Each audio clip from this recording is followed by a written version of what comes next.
So I'm trying to do some color matching for this animation blocking that I've been working on, and I want to match this shot with the colors of this shot here down the line. So how did I do that? Well, you go over to your top right hand, and this little icon here will show you the different modes. I want to go to color, not editing, so hit color, and then you'll find that this part will be closed here, but you'll get these options. This drop down, color wheels and match, is what we're looking for.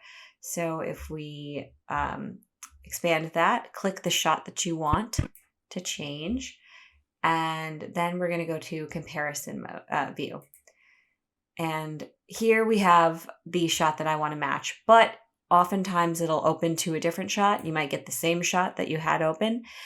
It took me a second to figure this out, but if you scroll, you'll find your different shots that you have on your timeline, and you can get to the one that you're looking for. So once you get to the exact part that you want to match to, you just stop there. It'll be your reference on the left and then the current on the right.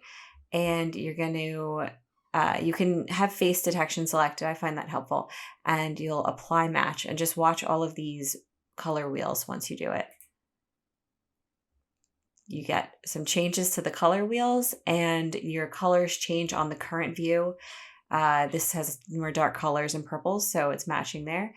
And then when you want to exit and have just your full screen of the one that you're working on, you can go back and hit comparison view again. And there you have it, back to the start, and you've got the colors that you want.